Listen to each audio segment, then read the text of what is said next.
me start out. The Paciello Group is proud to present another accessibility webinar as part of Inclusive Design 24, which is our contribution to the Global Accessibility Awareness Day. I'm Brian Landrigan. I'm the Director of Sales and Marketing at TPG. I'm your moderator for today's session. We want a special thanks to Adobe for partnering with us on Inclusive Design 24. And we'd ask that if you want to post questions, use the tab at the bottom for Q&A or post in the chat so we can copy it in there. We'd also ask that you post questions, we'll hold them at the end, and as time allows, we'll have Marcy address the questions as we go on.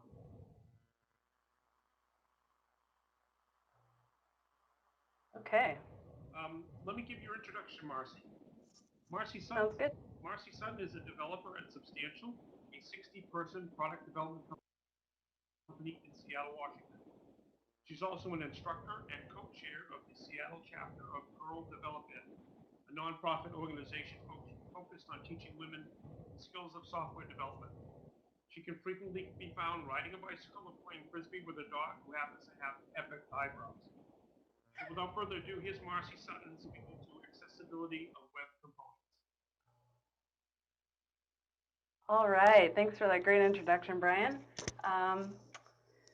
So I'm trying to gain control here from Carl. Yep, looks like that worked. Okay, woohoo, let's go. Greetings, Marklar. I am Marklar. Marklar at Marklar. Let's kick things off with a Marklar. A Marklar walks into a Marklar. Marklar asks the Marklar, do you have any Marklar? The Marklar shakes his Marklar and says, no, we only have Marklar. You're probably asking yourself at this point, what the Marklar is she talking about? Well, this has been an exercise in semantics. The meaning of our words, they're necessary. If we use the same word for everything,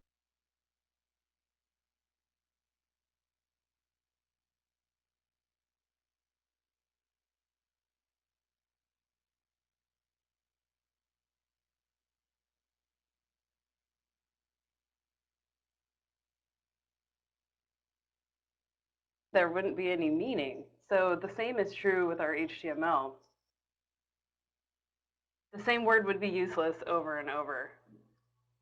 So today we're going to talk about a new technology, web components, which runs the risks of polluting the internet with a bunch of Marklar, soulless div tags essentially, that don't communicate role or purpose to non-visual users.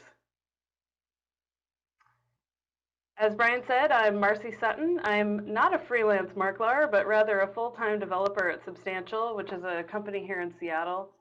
I've spent the past few months expanding my own skill set while improving the accessibility of web applications such as a fitness app for personal trainers and a whiskey recommendations app, because everybody likes whiskey, right? Why shouldn't those applications be accessible to everyone? I grew to love accessibility at my previous job because it added a valuable dimension to my work. It made it feel less like an everyday grind.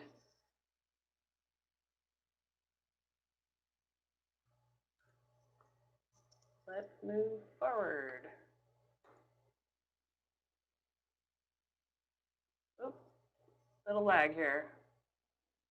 Let's go back. So here we're looking at some HTML, and it's pretty bad. Every tag in this HTML is the same tag name, Marklar. We've got a background image of a Marklar GIF, some text about Apple's secret development program for the Intel x86 microprocessor, which was actually called Marklar, code name. We also have what looks like a link, but the tag name is still Marklar. And this is illustrating that if every tag name was the same, it would not be very useful. We'd probably cringe if we saw, like, substitute Marklar for a div, and you would cringe if you saw this. So it's definitely not something that we should be doing. Today we're going to talk about web components, which is really awesome new technology. I should preface this by saying that I am not an expert. I don't work on specs all day. I'm just really curious, and I'm passionate about accessibility. So the two parts of this that we're going to dive into, I'm going to be more specific about custom elements and the shadow DOM. So what are web components? They're new standards moving through the W3C. The 5 parts to this are custom elements, where you can actually create your own tags, which is awesome. Shadow DOM. Templates, which is super useful for templating content on the client side. You previously would have to do something with like scripting, either PHP or using Grunt or some way to include partials of code. There's actually a client-side method for doing this now with templates. HTML imports is kind of similar.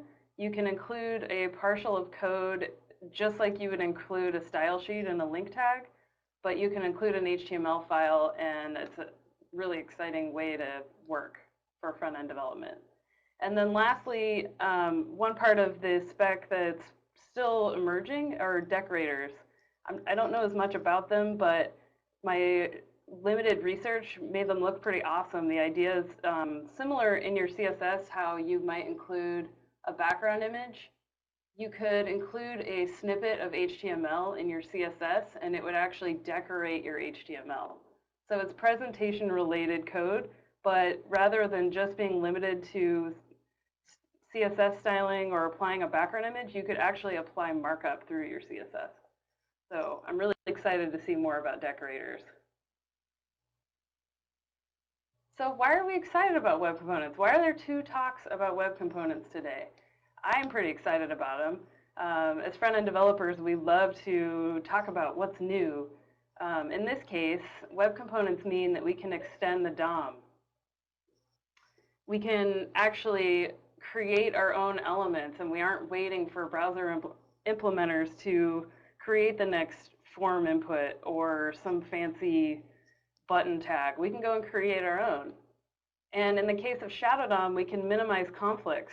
If you're implementing a jQuery plugin, I don't know if you've ever done this, but if you include somebody else's JavaScript and all of a sudden your JavaScript stops working because there was some conflict, maybe that plugin is polluting the global namespace and that causes huge problems. Well, a nice thing about Shadow DOM is that you can encapsulate code to minimize conflicts, and the same goes for your CSS. If you had a rogue plugin that the CSS that came along with it, they defined styles for generic H1s and H2s, and then after you implemented that plugin, it started messing with your CSS, that's a huge bummer. It's override hell in CSS. So if you could minimize conflicts by encapsulating your web components, that's a pretty awesome way to work. So in the case of custom elements, if we were going to create our own tags, which I mentioned earlier, in this case, I think it would be pretty cool if you could make a taco button that when you interact with the taco button, it gives you tacos.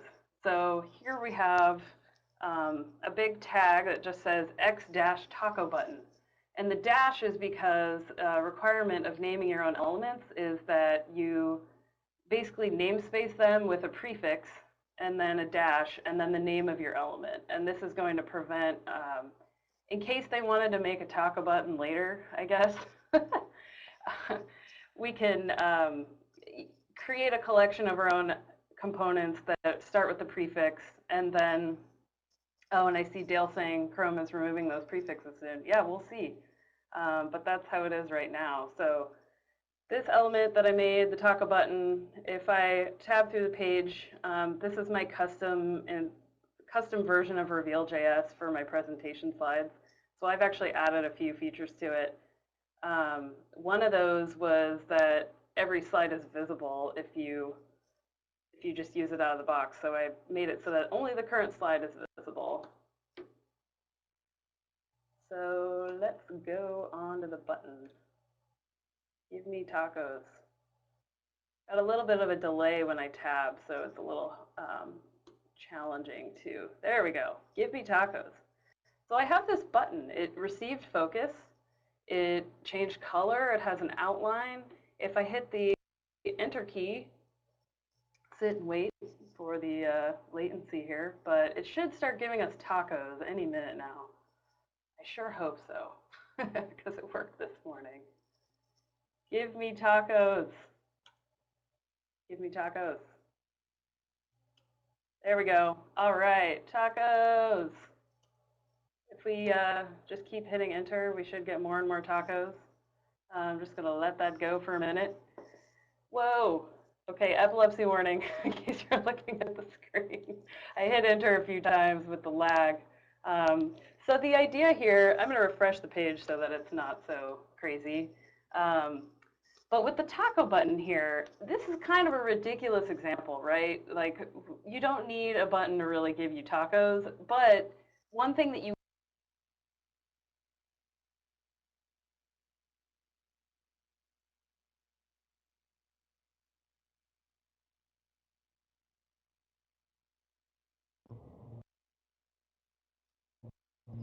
And we lost Marcy. And again, I think we may have lost Marcy's audio for a second there. We'll just get her right back. Apologize for that.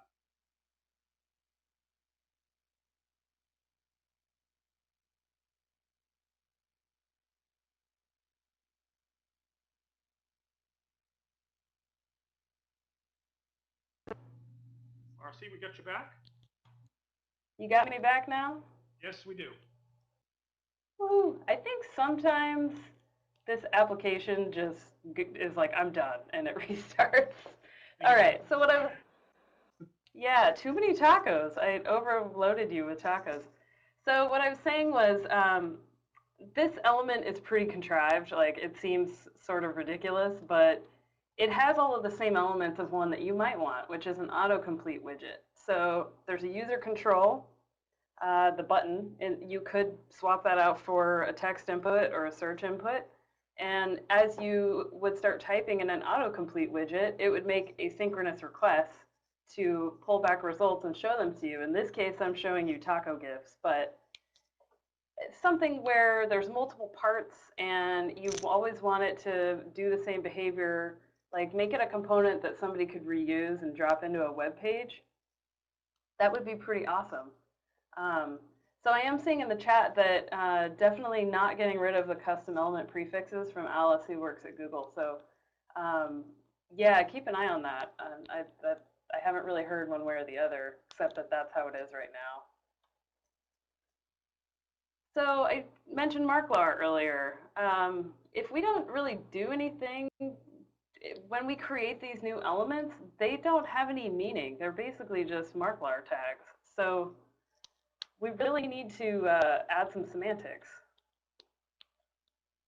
So how do we add semantics to these custom elements? Well, we can extend a native element, and here we're looking at some JavaScript.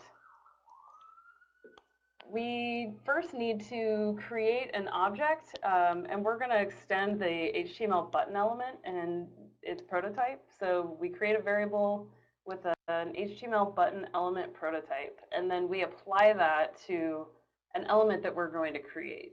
So to actually get the semantics, we have to dynamically create an element and append it to the page. If you have an element that's already in your markup, it behaves a little differently. I think there's, at least in my testing, I've found that I have to actually generate the tag and insert it into the page to get most of this behavior. But when you're creating an element, you have to register the name. So here we are registering taco-button.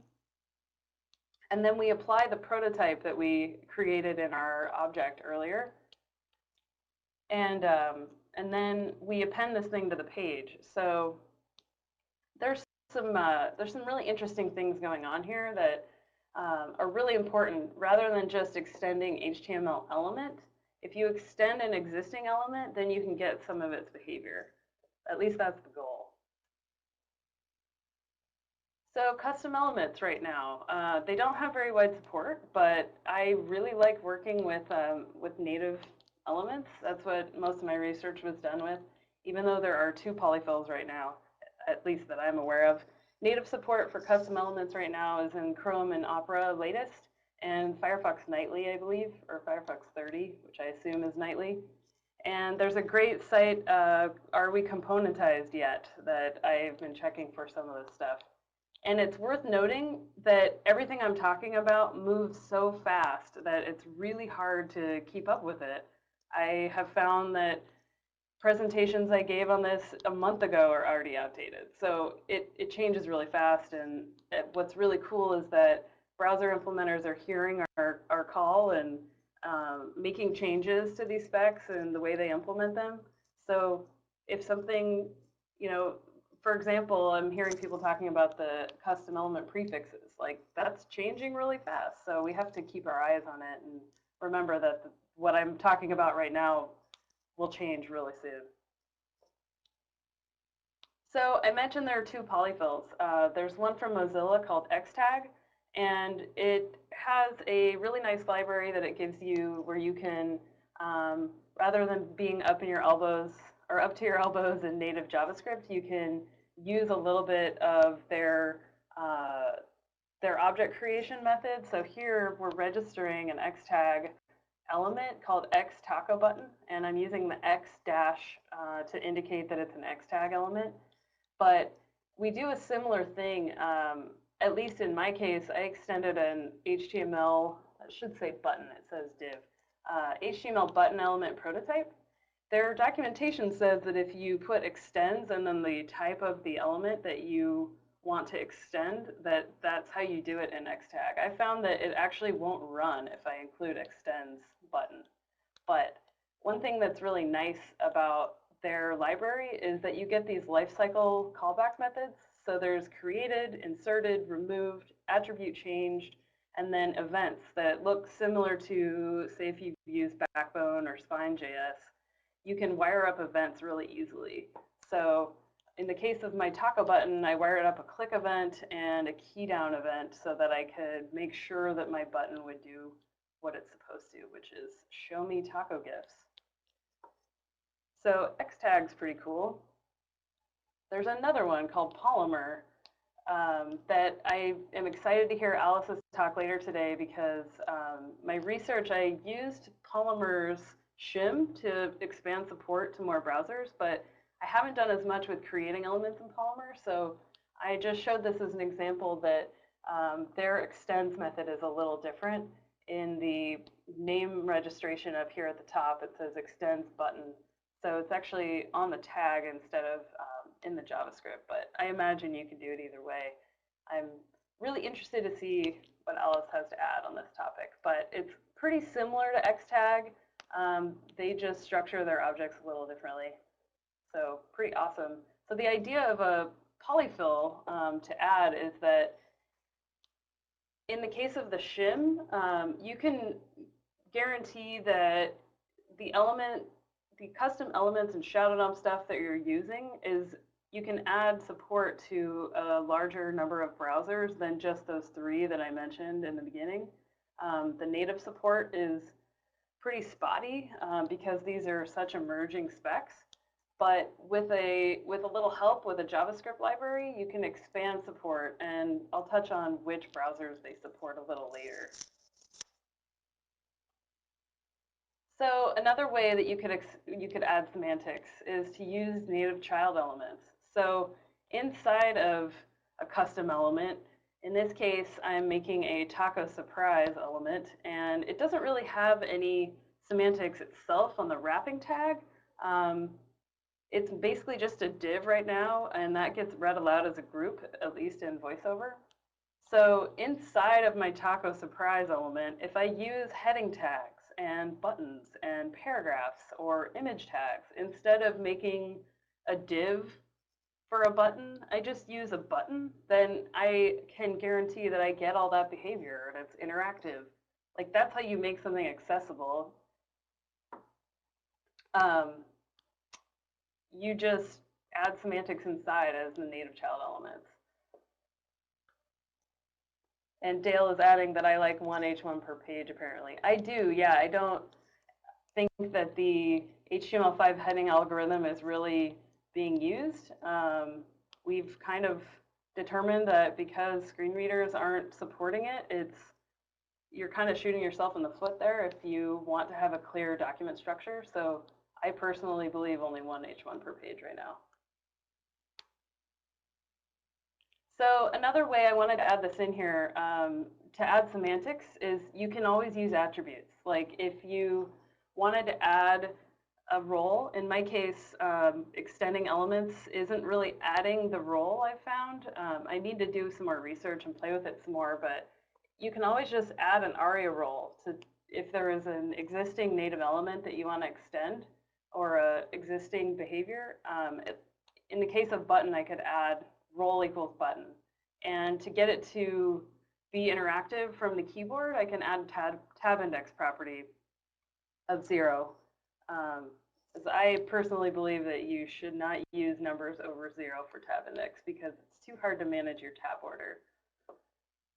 So on the screen right now, we have a taco button element. It has a role of button and tab index so that it'll be interactive.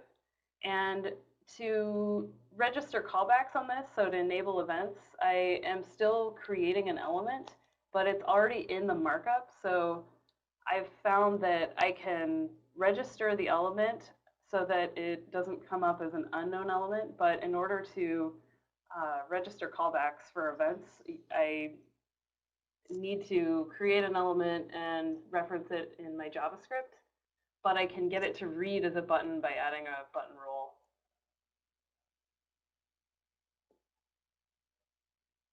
And Alice is asking if I added the role in the template or is the user adding those. A tab index, I think, would be a good candidate for adding in your JavaScript.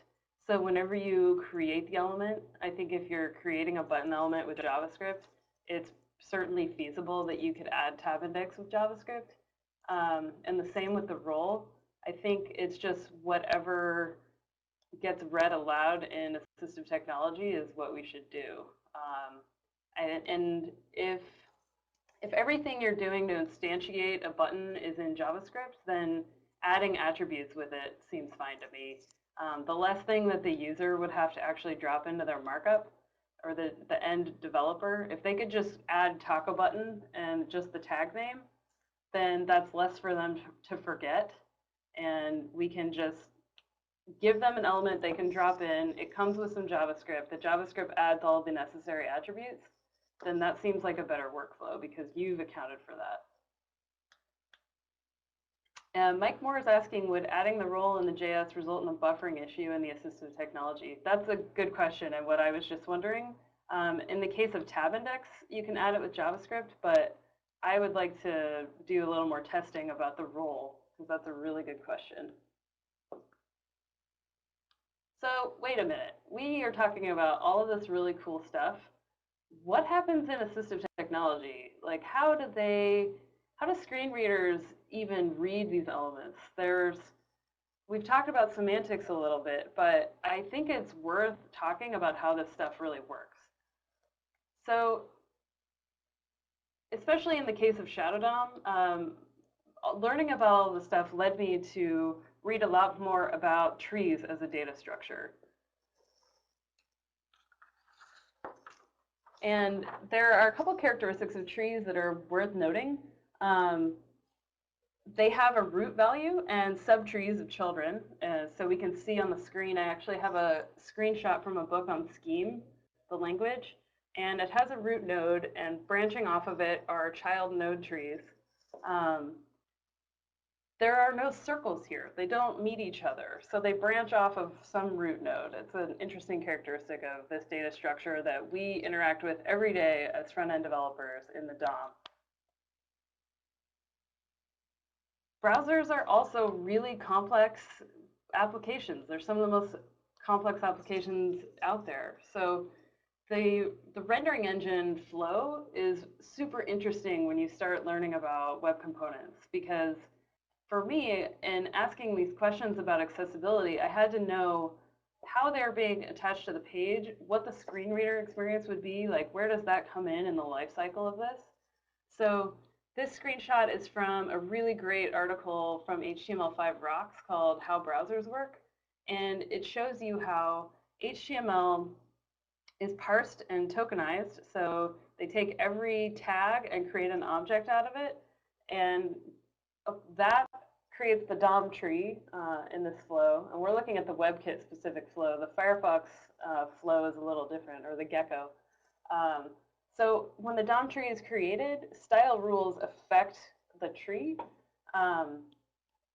And so when these nodes are attached, if an element it has display none, that can affect what a screen reader gets. That's how we prevent hidden elements from being read aloud in a screen reader, is that if they aren't painted through this rendering process, then they're kept out of a screen reader experience. So this flow is super interesting to realize how JavaScript and styles affect the actual objects that are created and then handed off to assistive technology. And the intricacies of this, I could study forever. Like, I am just learning how this works. So I love talking about this stuff. If you're interested in learning more, I would really recommend reading the How Browsers Work article. I learn something new every time I read that.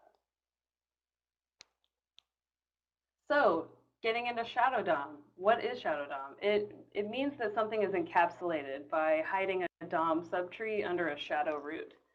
So there is a shadow root is this new concept in Shadow DOM. I hadn't heard of it before. So the shadow root is actually the root node of a shadow tree. If we go back to the trees we were looking at, there was a root value, and then on each of the branches, those had a common parent. So if you added a DOM subtree and put it in this new boundary, the root node of that is the shadow root. And the actual encapsulation boundary that's created, we call the shadow boundary. And it's a separation between the regular DOM and the shadow DOM. And it's specified by a set of rules.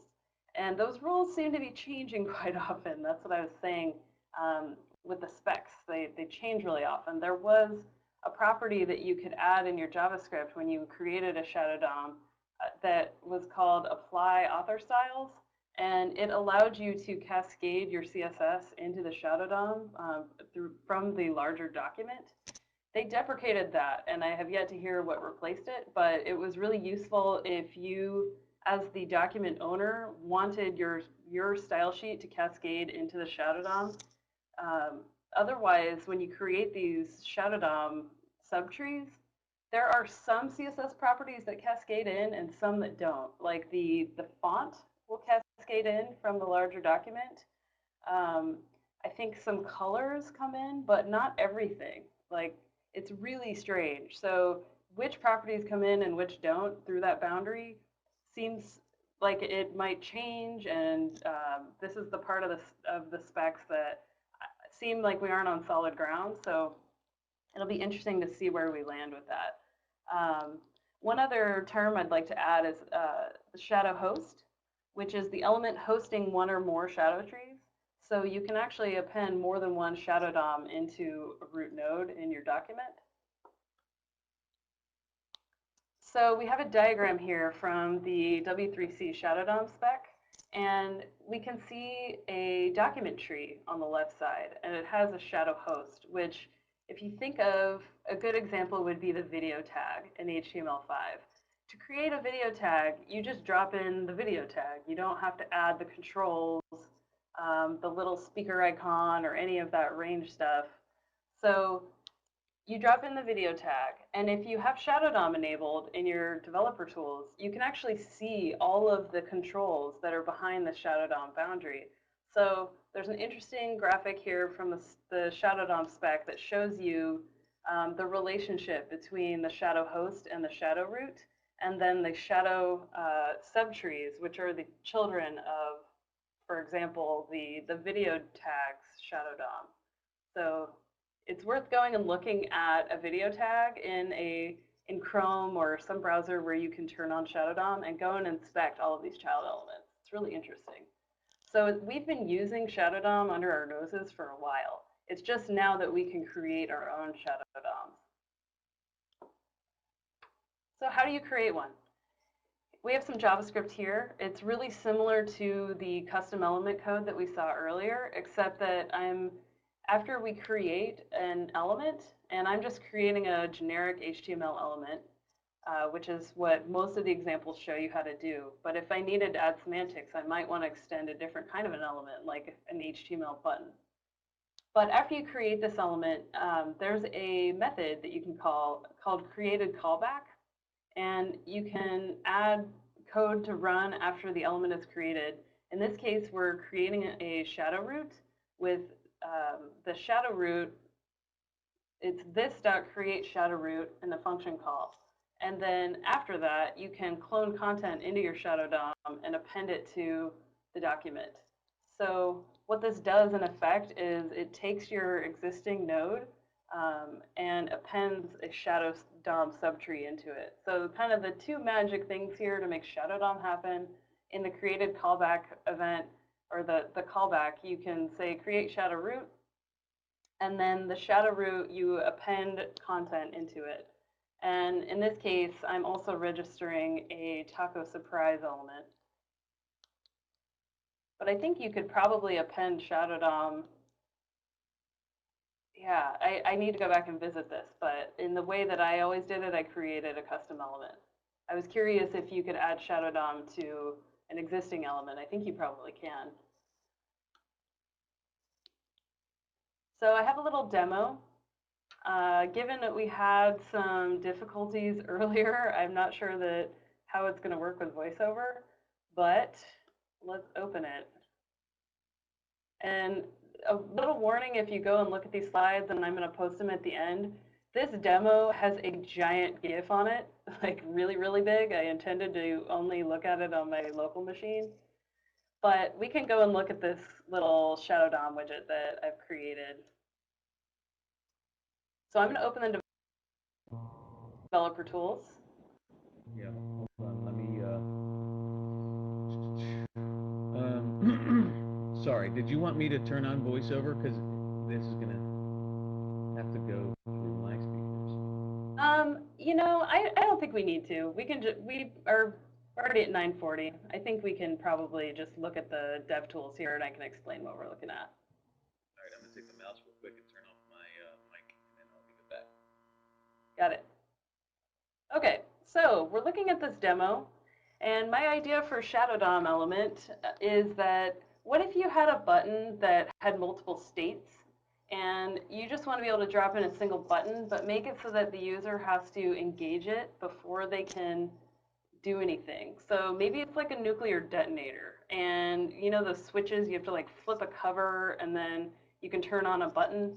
Well, in this case, I made an explosions warning button that you have to slide to engage. It kind of looks like the unlock screen on an iPhone. So I made a button that you can tab onto. See if I can actually tab onto it. All right, so I'm on this button. I could use the mouse, but I also made it so that you can use the arrows. So if I use the arrow keys and wait, should start moving any day now. I promise I made it work with the keyboard. Oh, there it goes. There it goes. Okay, we're in the next phase. Yes, we really want explosions. Before I show you this giant GIF, I'm going to go zoom in here and look at we made a slider control, and there is actually a Shadow DOM here. I think we need to go enable it, which is worth looking at. In Chrome, you can show Shadow DOM by going to the settings in the developer tools. Oh, it's already enabled. You know, I'm curious. When you enabled that before, and maybe Alice Boxall can answer this, have they started hiding the shadow trees? Oh, don't have the Shadow DOM flag on, so there might be a flag required as well. So what I wanted to show you here is that we have, actually there is a boundary here, but we're just seeing elements. They're just being appended into the page because this is after JavaScript and CSS do their thing, like I was talking about earlier with the browser rendering experience. The screen reader is presented with a single tree. So this is accessible because it has already, like by the time the screen reader gets a hold of it, it's one happy tree. I like to joke about Bob Ross, the artist, and how he would talk about happy little trees. There's one happy tree here because the screen reader is encountering the page after rendering, or as rendered is the term. So here we have multiple buttons, and we're just getting one happy tree, which is awesome. So Yeah, we're really ready now. I'm gonna close this. Close the DevTools. It looks like we're using the polyfill. So we're not seeing the shadow DOM. But the explosions, there's actually a GIF that's supposed to load in the background here. I like showing GIFs. I don't know if you've caught on to that yet, but the idea here was that I created a web component that had multiple parts, and you engage it. The use case would be creating a single tag that the user could have multiple states, but they only have to drop in a single tag. So it's a little contrived as well, but you can hopefully get an idea of why you might create a custom element or create a shadow DOM. And in the case of shadow DOM, it would be to encapsulate the document subtree so that you don't have interference with scripts or styles outside of the shadow DOM boundary. All right, so current support of shadow DOM. Chrome 25, it's been in there for a little while. I think you have to enable a flag or turn it on in the DevTools, but it will actually render the things. Whether or not you can see the shadow DOM boundary in the developer tools, that is why you might need a flag. But enabling shadow DOM in general to actually create the nodes, it has been in Chrome for a little while, according to caniuse.com. So if they're accurate, that's where this is coming from. Firefox is just now turning this on in their nightly. And then Chrome for Android as well is worth noting. So there's lots of places you can go and check on support, and so I link to those in these slides. For Xtag, with their polyfill, they expand support all the way back to Firefox 5 and Chrome 4. As far as I know, you can't add a shadow DOM through their library, but if you might be able to kind of hack it in there when you create a custom element and do kind of a mashup of native JavaScript and Xtag JavaScript. I have a question out to Angelina Fabreau right now asking more about that, so I'm curious to know if people are actually using shadow DOM with Xtag, but I couldn't really find any evidence of that. So with Xtag, when you use their polyfill, you can get support in Internet Explorer back to 9, which is in comparison to Polymer, which is another really awesome polyfill and platform. They are only IE 10 and above. So if you were going to use this and you knew if you were going to create custom elements and you knew that you had to support IE 9, I mean, you could make a case that maybe using one polyfill over another, it's worth looking at your analytics and seeing which browsers you need to support and go and look at what that polyfill, what they can cover for you. A lot of websites have the luxury now of only supporting the latest, but it's not super realistic. I think we're leaving a lot of people out if we don't support some of the older browsers. In the case of IE, that's just always challenging and really costly. So the difference between IE 9 and IE 10 can be quite a bit of development time. So some resources here before we wrap up. I created a little, if you click this short URL, it's http://tiny.cc/a11y-web-components. That's a link to my slides and a resources file with a couple of specs and nice websites I like looking at to learn more about the stuff. And I believe that is it for the end. So if you have any questions, I am all ears, and I hope to learn more. It's always a learning process because, like I said, this stuff changes so fast that it's not exactly solid footing when you're doing research on emerging specs. Well, thanks very much, Marcy. I don't see any questions that you did not address during the presentation. I guess we'll stick around for just a minute. If anybody has any questions, please feel free to mark them down in the chat box or the Q&A box, and Marcy will be happy to address them. Yeah, and if you ever have questions, just shout out on Twitter. I love Twitter. It's such a great way to get in touch with browser implementers and spec writers and movers and shakers. So if you ever have questions, or if you saw something that's changing already and you're like, hey, you should check this out, then reach out to me on Twitter. It's @MarcySutton. I love it, so I would love to chat with you. I think Todd had a question about the file size overhead of Polymer. Oh, good question.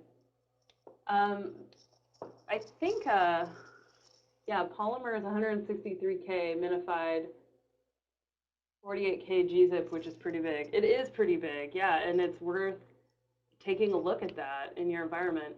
When you're creating projects like this, the stuff you have to weigh, like not only browser support, but if you had a concern about performance or load time, you should definitely keep an eye on all of these resources that you're pulling in. And if there's one polyfill that does the bare minimum number of things you need and it's not as big and it supports your browser matrix, then those should be decisions that you make when you pull in these libraries. For my research, I actually didn't use Polymer's whole platform. I only used their shim so that I could get support beyond just Chrome latest and Opera. I could go and look at it in Internet Explorer.